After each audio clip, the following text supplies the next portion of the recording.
Hey, guess what? It's exclamation point time. Of course, that means that it's the most exciting time you could ever have because that's what exclamation points are for. They're little lightning bolts of excitement that you can zap onto the end of any sentence to make it, well, more exclamatory. And really, that's all there is to say about them. Unlike some other kinds of punctuation marks, exclamation points don't tell us much about structure or anything. Instead, they tell us about the emotional tone of the sentence they're in. So you can use them to denote excitement, energy, surprise, loudness, anything full of intensity and emotion. But like all things that are meant to be exceptional, the exclamation point loses its punch when you use it all the time. Is there really anything that interesting in a paragraph where every sentence ends with one? It's like when I lived next to a fire station. Eventually, all those sirens fade into the background of your life. For that reason, I've heard the statement, attributed to the poet Elizabeth Bishop, that every writer gets 3 exclamation points to use in their career. And no, there are no exclamation accountants keeping track, but the principle is that exclamation points mean much less the more you use them. Besides that, it's easy to read exclamation points as a kind of affectation. It's as if someone is so charmed with their own insight that they wanted to put an exclamation point after it, just so that nobody could miss it. As with many things, though, there are levels to exclamation points. That is, if you're writing for class or for publication or for something quote-unquote serious, you probably do only have 3 exclamation points to use over the course of your career. But if you're talking about the kind of writing that we use to communicate in the day-to-day, exclamation points serve a different kind of purpose. In their more formal sense, exclamation points communicate excitement, enthusiasm, and energy beyond that of a normal sentence.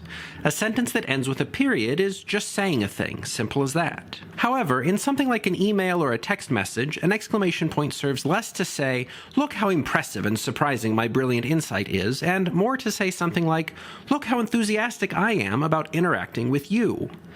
In that sense, it's easier to see the practical usefulness of the exclamation point and to understand its proliferation in digital correspondence. See, for example, how different these two relationships sound with only a difference of punctuation. "Wow, I just love blueberries so much. They're so delicious."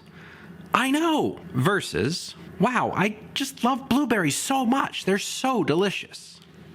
I know. In the first scenario, the second person is expressing agreement, excitement, sharing in the first person's enthusiasm and mirroring it with their own. In the second, the tone is something more like, "Why are we talking about this?" I can imagine our first pair going on and on about their shared love of blueberries, while I can't really imagine the second pair saying anything else beyond what we have here. A period is a full stop, so it can be read as flattening the emotional tone of a message. There's nothing more to say here. In contrast, an exclamation point keeps the emotional tone elevated. It's a gesture of openness and excitement that a period, while strictly correct, could never be. In fact, I found myself and others increasingly sending messages or making comments without any end punctuation. Maybe a recognition that we don't always need to be as euphoric as an exclamation point, but that we also don't want to be as flat as a period. It's another classic example of how language changes and becomes expressive in new ways by refusing old rules of correctness. Again, just look at the attitude of 3 different people responding to a request to pick up some rosemary on the way home. How would you describe these 3 respondents?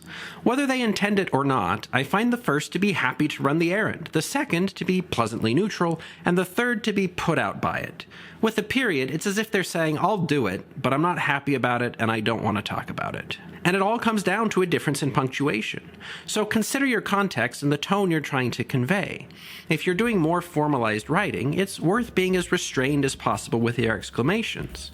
But when it comes to more social, person-oriented communication, let those exclamation points run a little wild because they'll tell other people you're excited to be talking with them.